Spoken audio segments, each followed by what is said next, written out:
మరో breaking news చూస్తున్నాం. Shamshabad airport లోని హైదరాబాద్ నుంచి కొచ్చిన్ వెళ్లవలసిన ఇండిగో విమానంలో సాంకేతిక లోపం తలెత్తింది. దీంతో గంట పాటు టేకాఫ్ కాకుండా రన్వే పైనే నిలిచిపోయింది. టేకాఫ్ తీసుకున్న తర్వాత తిరిగి వెనుకకు వచ్చింది. ప్రయాణికులను పంపించేందుకు ఎయిర్లైన్స్ సిబ్బంది ప్రత్యామ్నాయ ఏర్పాట్లు చేస్తున్నారు. ప్రయాణికుల్లో మంత్రి పొంగులేటి శ్రీనివాసరెడ్డి, ఎమ్మెల్యే తెల్లం వెంకట్రావు, జారి ఆదినారాయణ ఉన్నారు.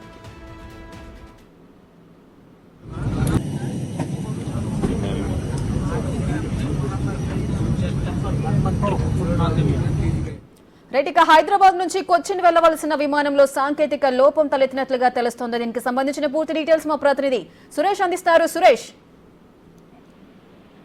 శంషాబాద్ ఎయిర్పోర్ట్ నుంచి కొచ్చిన్ వెళ్లాల్సిన ఇండిగో విమానంలో సాంకేతిక లోపంతో రన్వే పై టేకాఫ్ అయ్యే కొద్ది క్షణంలోనే సాంకేతిక లోపం గుర్తించిన పైలట్ అధికారులకు విషయం తెలపడంతో గంట పాటు ఎయిర్పోర్ట్ రన్వే పైనే విమానం నిలబడిపోయింది. దీంట్లో మంత్రి పొంగులేటి శ్రీనివాసరెడ్డితో పాటు శాసనసభ్యులు తెల్ల వెంకట్రావు, అదేవిధంగా ఆదినారాయణ కూడా ఉన్నారు. దాదాపు గంట సమయం పాటు ఫ్లైట్ లోనే వేచి ఉన్న తర్వాత సాంకేతిక లోపాన్ని సరిచేసి మళ్ళీ ఈ ఫ్లైట్ కొద్దిసేపటి క్రితమే బయలుదేరినట్టు ఎయిర్పోర్ట్ వర్గాలు చెప్తున్నాయి.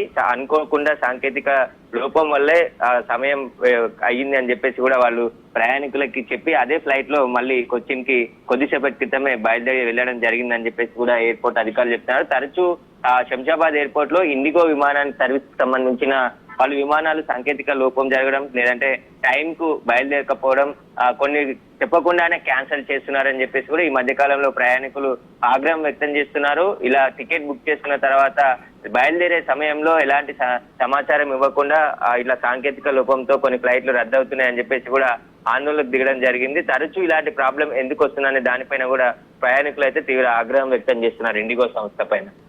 Right, thank you Suresh, thanks for the details.